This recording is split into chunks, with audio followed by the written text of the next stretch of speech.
ప్రతి ఒక్కరికి జీవితంలో విజయం కావాలి. కానీ దాన్ని ఎలా సాధించాలో చాలామందికి తెలియదు. ఈరోజు మన కథలో 2 విషయాలు లేకుండా ఎంత కలలు కనినా విజయాన్ని అందుకోలేమని తెలుసుకుంటాం.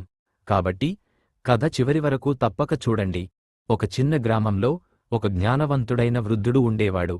ప్రతిరోజు నది ఒడ్డున కూర్చుని ఒక్క మాట మాత్రమే చెబుతుండేవాడు. నీకు కావలసింది నీకే దొరుకుతుంది. చుట్టుపక్కల వాళ్ళు అతన్ని పిచ్చివాడిగా అనుకున్నారు. ఎవరూ పట్టించుకోలేదు. ఒకరోజు డేవిడ్ అనే యువకుడు ఆ దారిలో వస్తున్నాడు. వృద్ధుని మాటలు విని ఆగిపోయాడు. అతని దగ్గరకు వెళ్ళి అడిగాడు, సార్, మనం నిజంగా మనకు కావలసినది పొందగలమా? వృద్ధుడు చిరునవ్వు చిందించి అన్నాడు, అవును నా బిడ్డా, కానీ ఒక షరతు ఉంది. నా మాటలపై నమ్మకం ఉంచి వాటిని పాటించాలి. వృద్ధుడు డేవిడ్ చేతిలో తన చెయ్యి ఉంచి అన్నాడు, నేను నీకు ప్రపంచంలోనే అత్యంత విలువైన వజ్రాన్ని ఇస్తున్నాను. దాని పేరు సమయం. దాన్ని బాగా కాపాడుకో. ఎప్పుడూ వృధా చేయకు. ఇది 2వ రత్నం. దాని పేరు సహనం. నీకు ఫలితం రాకపోయినా కూడా దీన్ని ఉపయోగించు. ఎందుకంటే సహనం ఉన్నవాడు ఏదైనా సాధించగలడు. డేవిడ్ ఆ మాటలను గుండెల్లో దాచుకున్నాడు.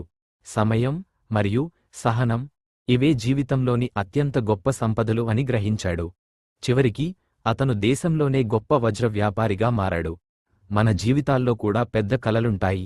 కాని సమయాన్ని సరిగ్గా ఉపయోగించకపోవడం, సహనం కోల్పోవడం వలన ఆ కలలు నెరవేరవు. అందుకే సమయం మరియు సహనం అనే ఈ 2 రత్నాలను మనలో ఉంచుకుందాం. అప్పుడు మనకు కావలసినది మనమే సాధించగలం.